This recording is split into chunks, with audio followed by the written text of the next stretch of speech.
but I couldn't help it. I'd end up like hearing people out and trying to help them or listening and all that stuff. Like a therapist, like you're sitting in the chair and you're listening to Literally. them. Yes. And they're just Right. word vomiting on you. And Right. it's like keeping them on track. And you're that therapist. And you're helping them along their journey and their path. And it's Yes. just sometimes they need that listening ear, right? They need that ear to be heard. Absolutely.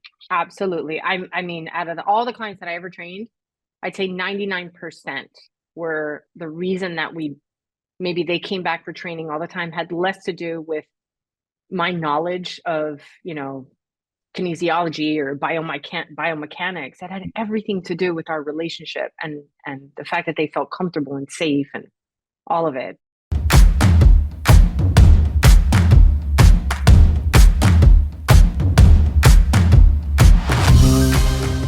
Have you ever felt the pressure to follow a certain path only to realize it wasn't what truly fulfilled you?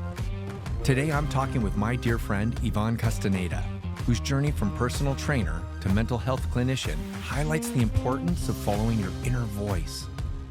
Yvonne overcame cultural pressures, personal struggles, and deep-rooted self-doubt to find her true calling in helping others heal. From battling anxiety and eating disorders to writing her newest book, Pork Belly Tacos with a Side of Anxiety, Yvonne's story is filled with lessons about personal growth and self-worth.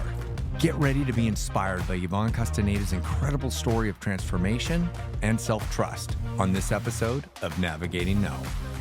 Yvonne, thank you so much for coming on here today. Like, I am so excited. And as we were just talking just a second ago, I am overwhelmed emotionally just because I haven't seen you in person forever. And this is as close as in touch person as we can get. But I mean, we've known each other for 15 years. We met in Florida, and you were, I believe, the head trainer at Equinox, right? Were you? Yes. Okay. And so I was modeling down there, and Equinox always offered this thing where if you're a model, you get to work out for free, which was fine with me because it's an expensive gym to be a member to, right? And Yeah. we hit it right off the bat because we had so much in common with not only like our language skills, with your Spanish, but your traveling as a kid, but then also because we both had a love for Shotokan karate. Yes. And that it's so rare to meet someone who actually trains in Shotokan versus some other kind of karate style. And Totally. so we hit it right off the bat. I mean, we connected immediately. I And just, Blue, I have to tell you, I don't think I've ever told you this. Like, I just remember, I think it was actually 2007. It was 2007 because I'd been promoted and I was the PT manager at Equinox in South Beach. And I just remember, do you remember Kelly? Kelly comes running in, African American girl, loud, fun, awesome. yes, yes, yes, So she yes. was a trainer. She comes running into the office. She's like, boss. I'm like, yes, ma'am. She's like, did you see that boy on the treadmill? And I'm like, which one?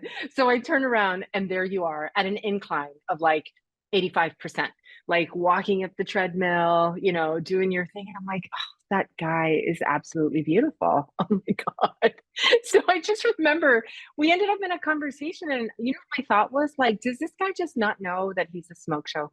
I don't think he does. It was just like you were Smoke so show. for smoke show. I'm like, I loved your personality. I loved your humility. I loved your authenticity. I loved everything about your essence. I'm like, this is a good individual, and I want to be his friend. I want to be this person's friend. I want this person. And then, of course, the Shadow Khan connection. And I'm like, okay, this person is going to be my friend forever. Well, So, yeah, it's great to be here. uh, thank you for the compliment I've never heard before. And second, like what is interesting to me, I've always found that traveling, whenever I travel, I don't want to go to the touristy things and do the tourist thing and Mm, fall into that mm, trap. And if mm, you can surround yourself around a local, someone who has done the things that mm, you don't get to do if mm, you're just a tourist. And you introduced me to so many things down in Florida, and you brought me around and you mm, showed me different cultural parts and just historical pieces. And you're like, oh, this is where Wham was filmed. I mean, it's just like, mm. all Yeah. of Oh, that's right. Oh these my God. historical pieces, right? And Yeah. I love that about traveling, and then to be able to meet someone that opens up their culture and their history. And you were the greatest host of all time, and you became a great friend in the same time. So thank you for Oh, that. you are absolutely welcome. And thank you for having me on your show. It is an Well, absolute pleasure and an honor to be here.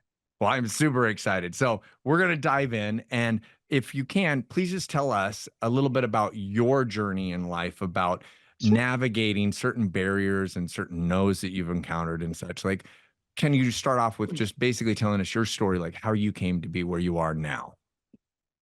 Well, that's obviously that's an epic story. It's so long, but I'll try to give you like the Reader's Digest version. I mean, on the high, like a really high level, I just, I went to college in Miami. I took about almost a year off after high school because, like most 17-year-olds, I had zero idea what I really wanted to do with the rest of my life because that's the kind of pressure that we put on, people when they're 17 years old. But I didn't really know. So I went to Mexico. I came back. I went to college. I studied international relations at FIU, Florida International. I lived at home. I didn't get that whole going away to college experience, thank God, because I probably wouldn't have lived. And I lived with my parents. My dad's Cuban, my mom is Mexican, really Latino household. Of course, them always giving me ideas about like what I could do with my life.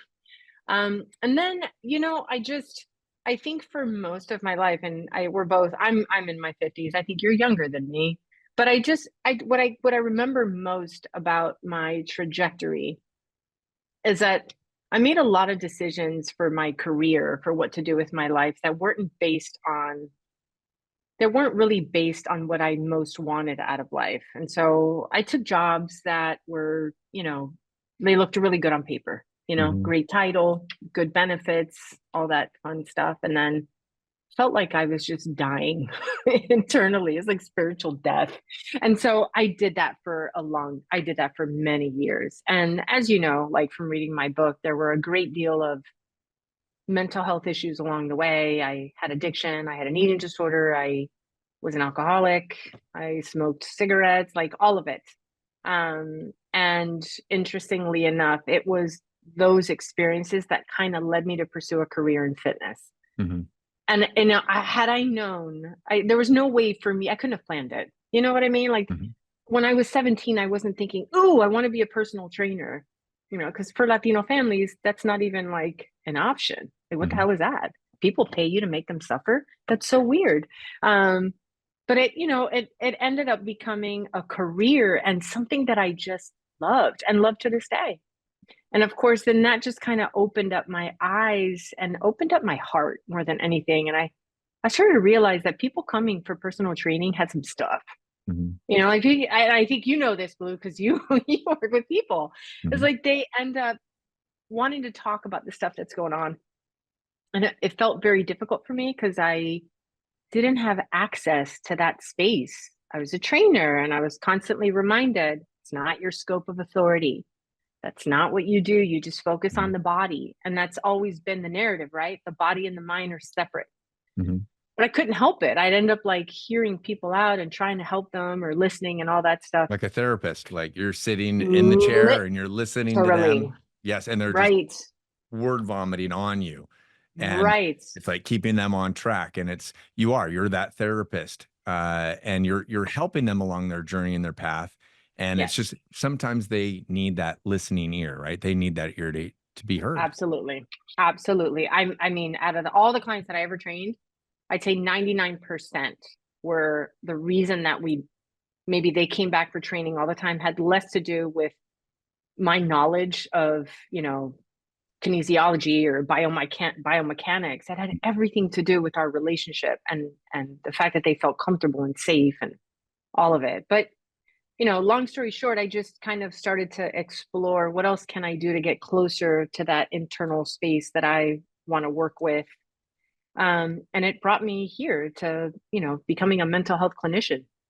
And Mhm. it was kind of like an accident or just kind of, it wasn't super intentional. I was having a conversation with my former sister-in-law, and she just mentioned it to me. She said, I'm really sad. I wish you had become a therapist.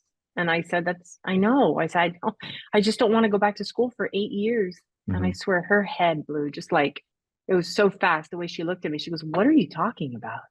What do you mean 8 years?" I'm like, "Yeah, I got to go back to school and I got to do the 4 years." And then this, she's like, "No, it's a 2 year master's of clinical social work or a master's of mental health counseling." And that was it. That was all I needed to hear. What? And so at 45 years old, and much to the horror of many people in my life who said that is a bad idea, I enrolled. And I was like, that's it. This is it. This is what I really, really, really, really, really want to do. And Well, it's and you been, decided to pivot, right? You decided to take a chance and to pivot. I decided to grow. Hmm. Blue, I decided to grow because I think certainly if you talk to somebody from HR, if you talk to somebody in an HR role, they'll look at my resume and go, wow, you've had a lot of like different careers. Like they overlook the theme of all of them, or the ones later in my life, that really the theme at the end of the day was connection with people and wanting to serve, Hmm. wanting to help, wanting to heal, wanting to help people grow. Like they overlook that because that's what training is. That's the start, right? Hmm. And so, yeah, it was just, I felt myself growing in the process. I realized later that really at the end of the day, what was happening is that I was growing. So I outgrew the personal training. Hmm. I outgrew the idea that we're all just body. Hmm. And then I became a yoga teacher, right? And then that kind of integrated into my knowledge of the human body. And then I became a life coach. And I was like, okay, I'm just really what I'm doing is I'm evolving. Hmm. And so as I evolved, I felt like who I wanted to serve evolved too. So that's where I am. Well, Ta-da. and you have had this amazing set of careers. Is you're a speaker as well, a keynote speaker. And interestingly enough, I don't know about you, but when people introduce you and they ask you for your bio and they get up on stage and they introduce you, but our next speaker is Blue Stiley and he has done X, Y, and Z, and let's go back to A, B, C, D. And I sit there and I'm like, I have had so many different careers, right? And I've changed my entire life, but it's the same thing. What you're saying is that it's like we're evolving and we're growing and we're becoming better and we're outliving our t-shirt and it's time to move on to our next shirt, right? And it's Mm, like mm. as a personal trainer, I was only able to help as many people as I could, and that platform Yep. served a purpose where I could Yeah. learn as much as I could. But then, how do I take that knowledge and help more people or grow on that? And my platform now, like yours, is being able to hit a much larger audience. Even Yeah. though it's the same kind of message, it's just you're in a different pair of shoes and you're able to share Mm-hmm. that message and give something back to Mm, the audience that you weren't able to when you were on the gym floor behind the bench mm. press or something like that. Oh, I don't think I could have articulated it better. Like exactly. Exactly. It's okay, I've helped people this way. Hmm. Now, what's another way? And I think Blue, honestly, I think that was the hardest thing for me in my trajectory in my life is that I had, talk about a no. It was like early, very early on in my life, very early. And mind you, I say this with a lot of grace for my parents because I felt loved and cared for, and I know that my parents always had my best interest at heart. Hmm. And so I just remember even as young as 10, and I remember having a vision of like being a writer, oddly enough. Like I wanted to, I imagined myself writing a book at the age of 10. And so my mother bought me a typewriter for my 10th birthday. And I just remember that I sat at the dinner table with my typewriter and I put in a piece of paper and I was like, wow, I don't know what to write. I'm 10. Hmm. But I typed, someday I will write a book, and I folded it and I kept it. But when I got older and I told my father about the first book that I was writing, I was like, Papi, I'm writing a book. And he goes, Mija, no gastes el tiempo. Don't waste your time. And I was like, why? He goes, no, no, no, no, no. I told it's really hard to get published. And you'll probably not get published, and you're just going to be disappointed, and you're just going to waste time. And then it's not a good, you're not going to make a lot of money. Deja eso, like, give it up. I know that that was meant to protect me, but it was a no. It Hmm. was I wrote it anyway, obviously, but there were things like that. The no's that I got in my life were meant to protect me, to to help me. I understand that. But at the end of the When did you day, realize that? When did you realize like their intention is honestly to protect and to like create a force field around me, but in reality it's holding me back. Like when did that click for you? oh, young, Blue, very young, very young. I was in my early 20s, in my early 20s, for sure. Because it's funny because it's very common in our culture. I can't say it's true for every Latino family, right? I'm just gonna put that out there. But I can't say that, especially as a therapist, like it's very common.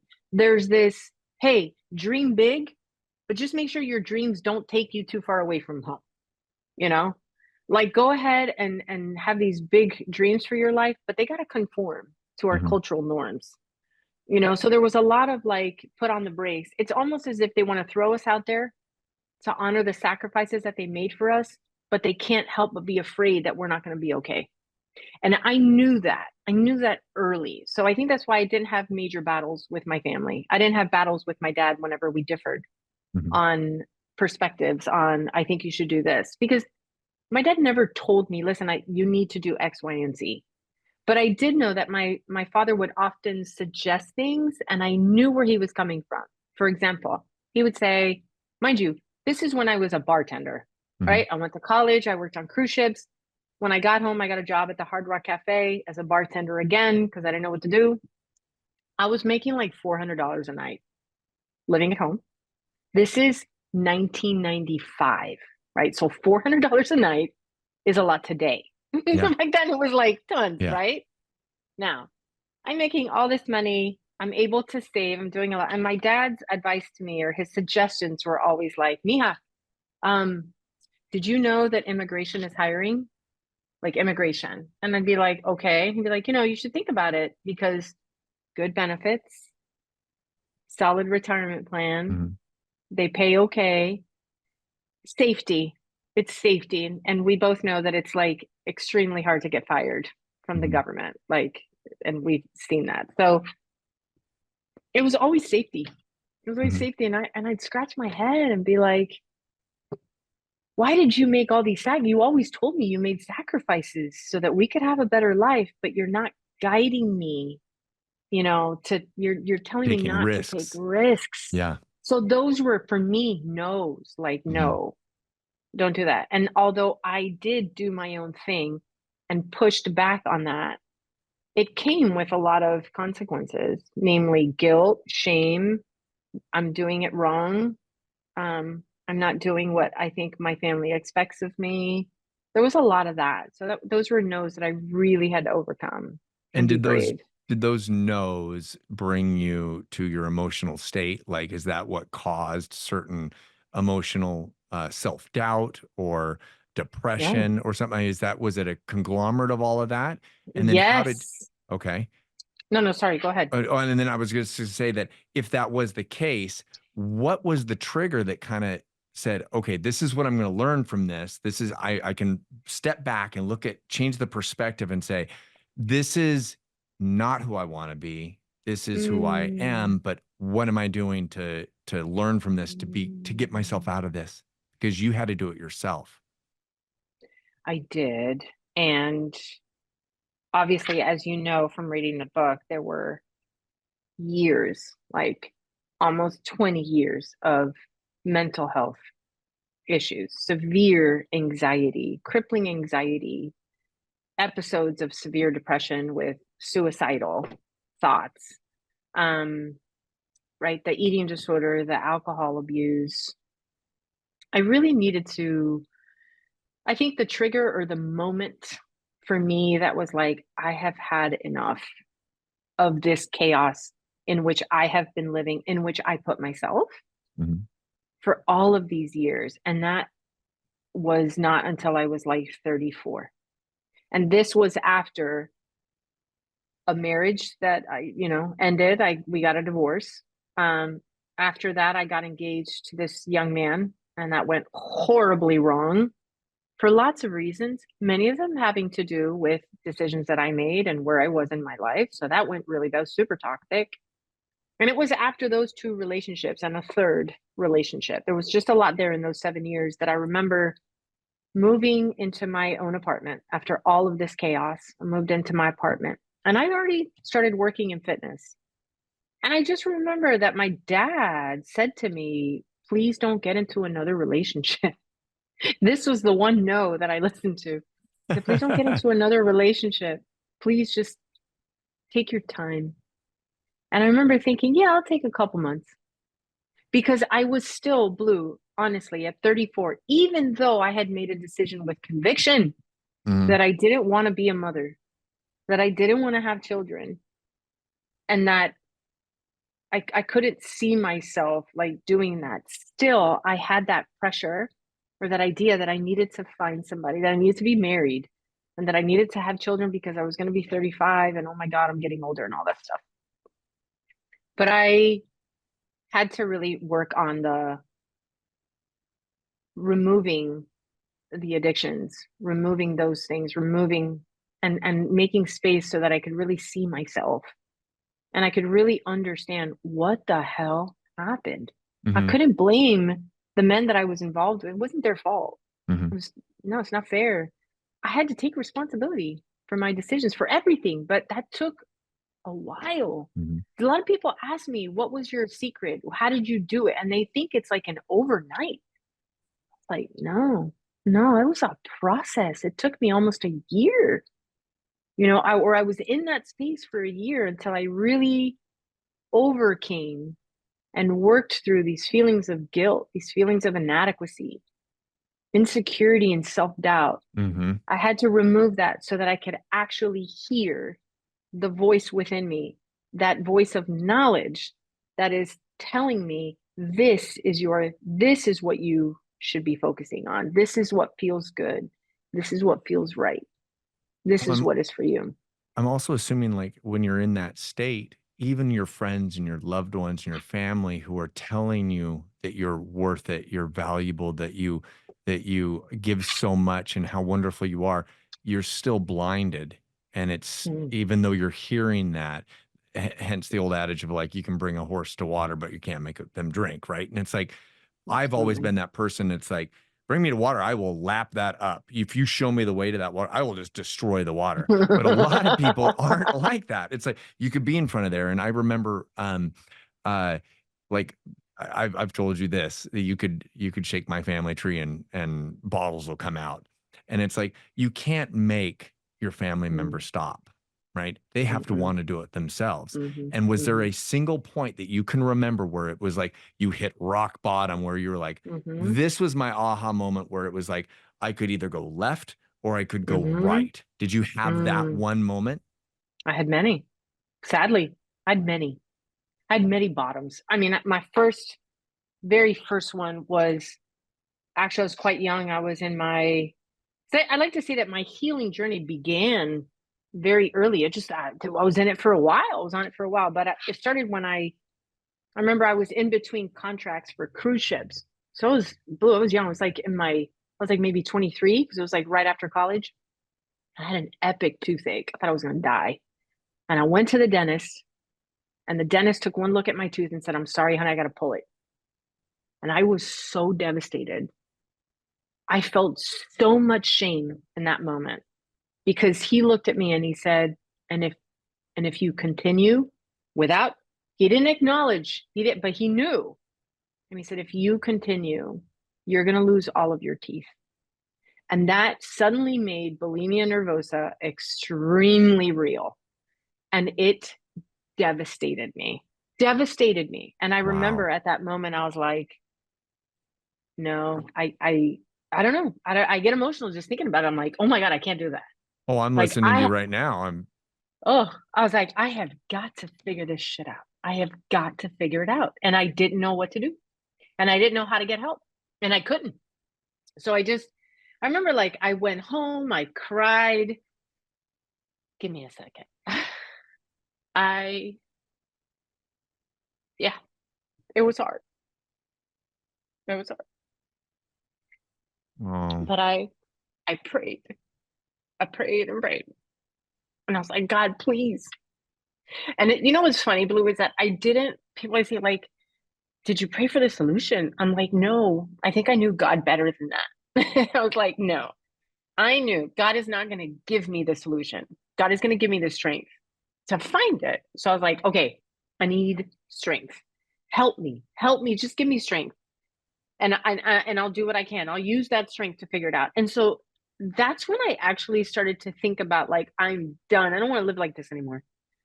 I don't want to live a slave to food, to my body, to my image, to the idea that my appearance validates me, right? That perfection equals validation, praise, and acknowledgement. I'm done. And that's when I had this like wild out of nowhere vision of me as an athlete, which honestly didn't make sense. I mean, I had done karate, Mm-hmm. but I wasn't an athlete. And so Mm-hmm. I started having these visions of me as like a runner and like as a healthy person. I didn't realize the power of that vision, but it Mm-hmm. was powerful because it propelled me to start running. And I started running. And then one thing kind of led to another. Next thing you know, I'm a runner. I quit smoking. It helped me. But again, it became another coping mechanism. It became another way for me to manage anxiety. I just replaced one addiction with another. I didn't know it at the time. But I do remember thinking at that point, I just wasn't ready. But I do remember thinking, what's going on with me is much more than just these behaviors. It is something much deeper. What is driving these behaviors? Mm-hmm. What's behind? Why do I do this? But again, I didn't have the tools. I didn't have the maturity. I didn't have it. So it took several bottoms, Mm-hmm. several. I would definitely say my first, like my marriage, lots of bottoms in that relationship. Those 7 years between 28 and 35 were a horror show, absolute horror show. I was drinking. I went right back to abusing or relying heavily on other things to make myself feel better, Mm-hmm. to just kind of manage this anxiety and this depression. So yeah, there was several. It was definitely that last relationship.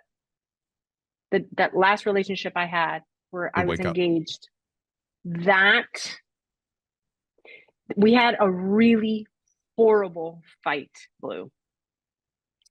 And I said something that was so horrible and so mean. And that was that moment that I was like, Who am I? oh, am I? This is not okay. That's not okay.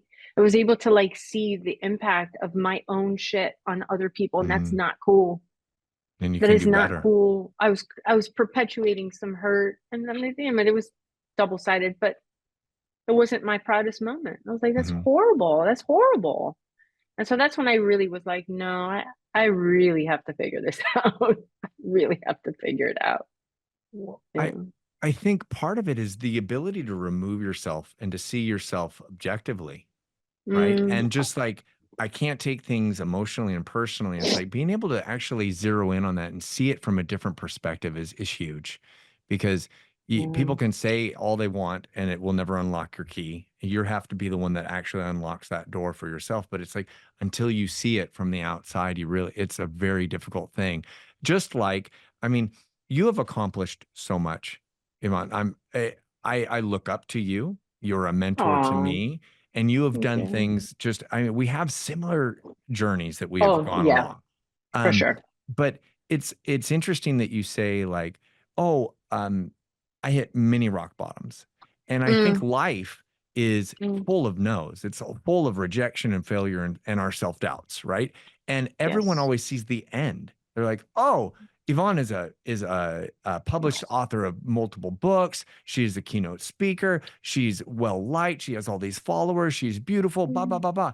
But they don't know the mm. sacrifice, the time and effort that it took for you to get there. Everyone, I always, you're gonna love this, but like in the movies with Van Damme, like when in like kickboxer Even or just something, and referencing he that. can do the splits like in one day, right? And I'm like, I thought that if you just Right. split, you're going to get to the splits, right? Yeah, I had no idea the sacrifice and pain and sweat that was going to be required for me to attain the side straddle splits, right? And so Totally, it's like totally. people see your greatest accomplishments and they're like, oh, it was easy for her, or she had no, they have no idea.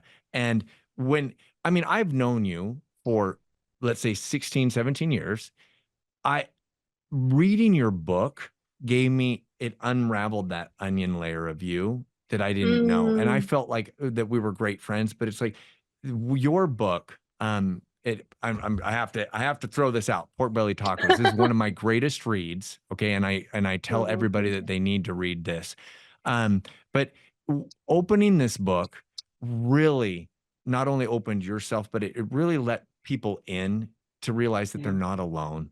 I mean, we all Mm, experience similar fates and similar bumps or bottoms, and your book highlights that. And I love because I could relate to it, not only as a male model who I'm surrounded mm-hmm, by other guys who are starving themselves. They're high on caffeine pills. They need their 8 packs. They need to be on the cover of a magazine. Or they're in the gym and they're doing 3 times a day, and it's like, oh, I've got to keep up with those guys. And the only benefit to me is I got into the modeling world at a later date. Like I was older. mm-hmm, And so I was mm-hmm. able to look at the younger guys and say, you're spring chickens and you can do what you need to do, but I'm gonna go eat some Oreos. I'm okay with some Oreos. Like, all right, and it's just like having that experience really helped me in the modeling world. And it's like, but I also have had to overcome like, how do I take my Mm. shirt off for a cover of a magazine if I don't starve myself?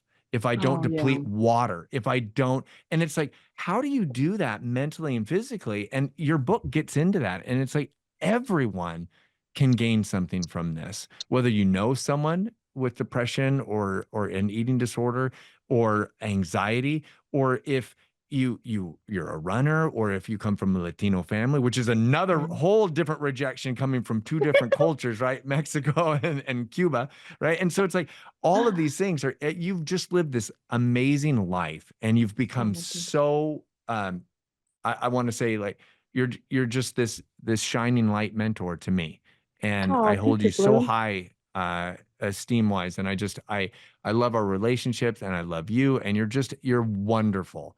Thank And you. I think people should read this book. I loved it. And you can I don't know. That's all I can say is that from the heart, I loved that. I loved your story, and both of your books are just amazing. It just opens up a whole new layer of who you are, and I think the reader can absolutely resonate with that. And you just deliver this message from the keynote stage and from a book. And I'm so proud of Mm. you, and I'm so proud Thank to know you, you. Blue. Thank you, Blue. I appreciate that so much. So, so much. And like the sentiment is just like what it's so mutual. You're like a brother, a best friend. You're so many things to me. It's hard even to articulate like what you mean to me. Every time I listen to Jesse Cook, I think of you. Every time there's a reference to karate, I think of you. Again, the peanut butter and the yogurt, I think of you. Like, there's a lot of like reminders of Blue in my world. But you hit on something, Blue, that's just so common that again, that I think a lot of people can relate to. And that is Mhm. that I think we're raised, we're wired, we're conditioned, call it what you want. But I think that we are definitely conditioned to believe that our achievements and our appearance translate into self-worth. Like, Mhm. right? Like you're worth nothing unless you have achieved or you have an appearance. And if you're lucky, you have both.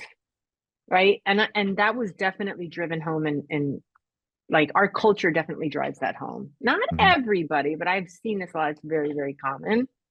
And so there's, when you asked me to think about what was like the toughest no, Mhm. and it kind of ties into the actual message of the book.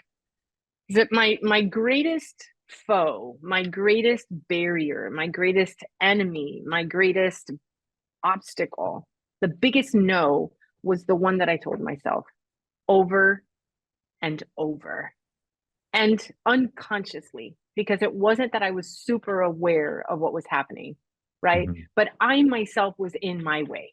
I was constantly second guessing, doubting, because I would have like I would have like these visions for my life. Like again, I would think about like being a published author. I would have visions for, I want to be a public speaker and a motivator. I want to inspire and help others. I had these like ideas for how what my life might look like, but I sabotaged that over and over again without necessarily being super conscious that I was Yeah. doing that. But that is quite frankly what I was doing because I didn't trust it. I didn't trust that voice. I didn't trust myself. I didn't trust my gut. I didn't trust my intuition. I was so much in my head, disconnected from my emotional experience. Like there was just a complete and utter disconnect. And Mhm. so like when people ask me, how did you arrive? Like you said, how'd you arrive here? I mean, at the end of the day, what it took was, again, I needed to remove all of the things that I was using in my external, Mhm. like the alcohol, cigarettes, all that stuff. I had to get that out of the way. And I had to really make space for what is this internal voice? What does she want to say to me? And what would happen if I listened and I actually went with it and I trusted it? And so I use the example of what happened when I first decided to become a trainer. And that was definitely like the first time that I made a decision that was spirit led and not ego driven, because most of my life had been ego driven decisions made for the wrong reason. But I remember that conversation I had with my best friend. I don't know if you remember Todd Nordstrom. He is a force. He's super magical. So I remember he was a Did you just realtor say on the Miami. force? I just He kind of has that. Yeah, So okay.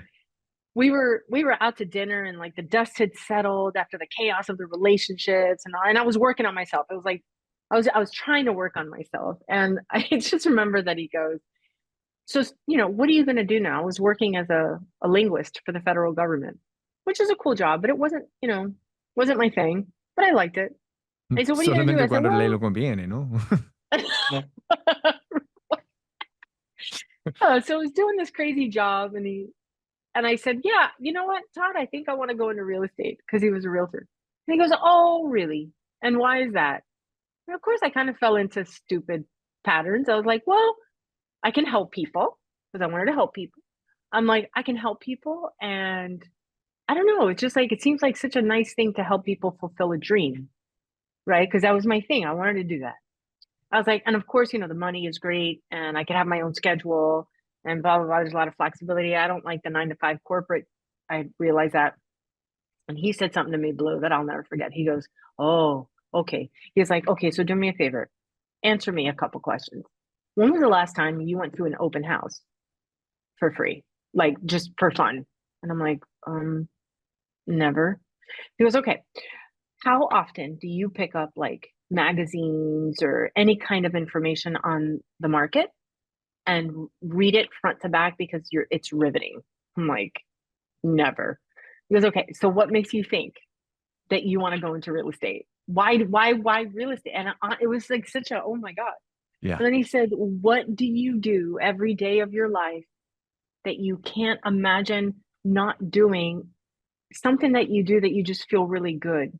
And I was like, oh, work out, go to the gym. And he goes, have you ever thought about maybe pursuing a career in the fitness world?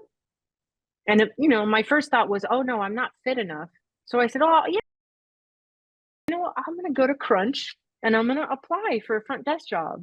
And I thought he was gonna slap me. He said, what are you talking about, a desk job? He's like, you need to be a personal trainer. And up until that moment, it was something that I hadn't considered. And then suddenly I was off. I was like, it was again the first time that I made a decision that was not based on anything other than the fact that I just wanted to do it so bad. Hmm. And I just wanted to do it so bad. I didn't care. I don't care if I have to file for bankruptcy and I have to build my business because you know what that's like. I'm like, I don't Hmm. care. I want to do this. I like it just felt so aligned. So aligned.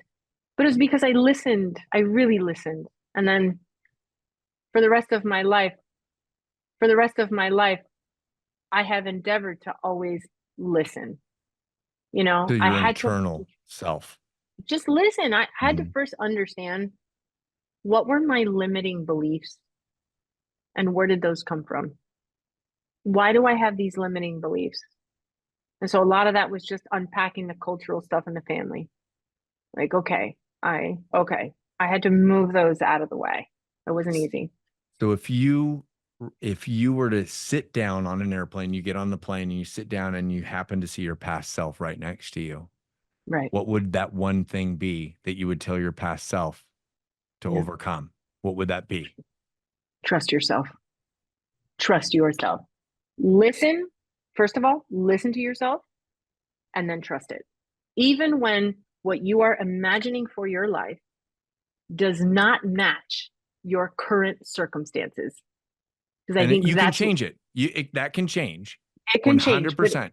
yes, if you have a vision for your life that doesn't seem logical based on your current circumstances, there's a reason that vision exists in your brain. Vision exists in your brain. I really believe that. And you know me, I'm very faithful. God does not plant a seed unless he knows that you have the water for it.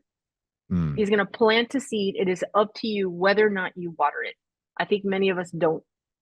I think many of us choose to discredit that vision. And like, no, that's crazy. I'm never going to do that. Never mind. I love that vision. And honestly, the harder you press that seed down into the ground, you more push, the bigger it's going to grow and the harder it's going to be, the more impact that you can make. Absolutely. I will tell you right now, you are making a difference in this world. And I know I've heard your message and I'm so proud of you. If people want to find out more about you, what can they do? Well, let's see. There's different platforms. I mean, definitely my book. If they want to read the book, it's available on Amazon, Barnes and Noble, literally every outlet. And then I'm on Instagram. I just recently started posting videos more from a therapeutic side and the relationship coach side, because relationships, a lot of people are on the struggle bus with that. Mhm. So I post short videos about just tips. Hey, think about this. I'm on Threads. Recently I joined Threads, which is just a good time. Threads, I'm just telling funny stories. I'm just telling stories, offering insight. And Well, then my website is soulfuerza.com. okay. Well, and I'm telling you, your book is full of those gems and those stories too. And you're a great storyteller. And I am honored that you jumped on our podcast. Heck yeah. Are you kidding me? Are you kidding me? Part of me is like, I should have just flown out there I just so I could love hang that out idea. with We'll you. do a recap next time on your next book. I want your third book. So Oh thank you God. so much for coming on today. Yvonne, thank you. I love you. I hope that I'm wishing you the best and I cannot wait to see you in person again. Okay. Likewise. Love Okay. you, Blue, so much. Thank you.